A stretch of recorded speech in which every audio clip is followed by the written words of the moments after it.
Nyabibwe amjambo.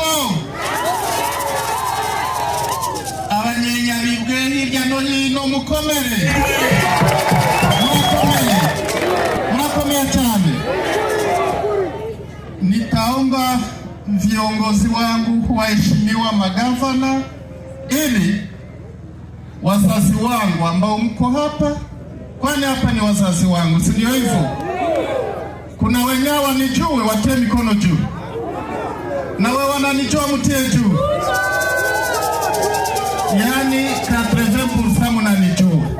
Lakini wazazi wangu wa Nyabibwe, wa mama na wa baba, wadogo zangu wa Nyabibwe na wale ambao wananizidi miaka, nataka niwaambie kitu na mwenendo mzuri ambao mnaweza fuata, ambao kitu kizuri unakisema, si ndio hivyo?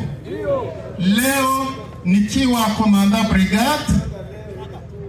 brigade ya 3, lakini kuna mtu alisema nikuwe hivyo, si ndio hivyo? Ambaye alinipatia moyo, ambaye alinizaa, na huyo mzazi akasema, mtoto wangu usiende katika kikundi cha ubaguzi wa makabila. Tunaelewana?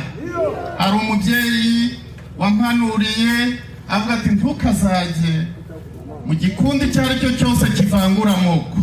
Tunaelewana? Na kuna yule ambaye ananikamata hapa na kunipatia mashauri na kusema, mume wangu endelea mbele. Tunaelewana? Waheshimiwa, kama wazazi hapa wote watakamata mfano ya wazazi wangu itakuwa vizuri. Nataka nao muwaone. Mzee yangu akuja na mke wangu akuja hapo.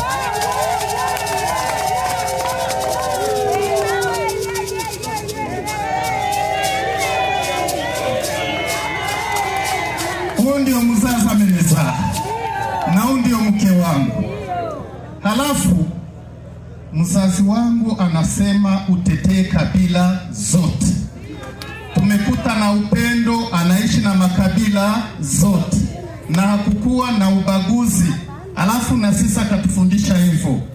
Ya pili, wakati tunaanza hii vita ya revolution, si mnajua mimi nilifungwa miaka 7 Kinshasa.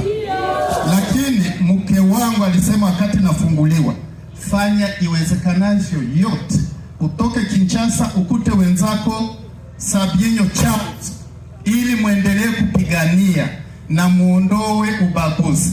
Umuke ndiye ananipatia imani na kuendelea kunisukuma. Na wazazi hapa mtakuwa kama huyu mzazi, ili muambie watoto zenu mwende mufate mkubwa wenu na nyinyi mkwe wanajeshi. Nawaza leo mzazi wangu ana raha kumzaa koloneli kama mimi, komanda brigade. Si ana raha? Mzee una raha? Oh, mimi raha sana. Haiko kila mtu wa kupata bahati azali koloneli. Haiko kila mtu. Unaona? Hapa kwenye niko chef.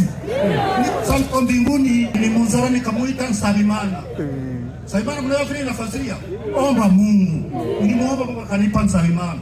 Njoo huyu hapa niko nguvu. Haiko kila mtu. Na mimi ndakuwa soda, msoni niko mzee. Ndakuwa soda. Asante mtoto wangu. Asante. Uende ikali. Sijui mke wangu naambia wanawake nini hapa. Asante sana mume wangu.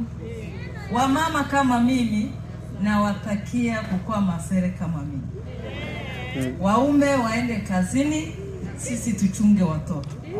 Asante sana. Nyabibwe wewe.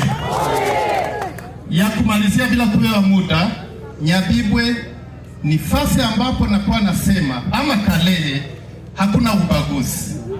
Tunaelewana? Hakuna ubaguzi. Napigia asante viongozi ambao wamekuja hapa. Na tupate fursa ya kuambia uzuri ya Nyabibwe. Fasi zingine ukabila inaua watu, lakini Nyabibwe hapana. Nawaza na ukabila ambayo imekuja ni hapa juzi wakati Mutayomba alikuwa hapa. Na Mutayomba na wale wazalendo na FDLR wametuwia watu.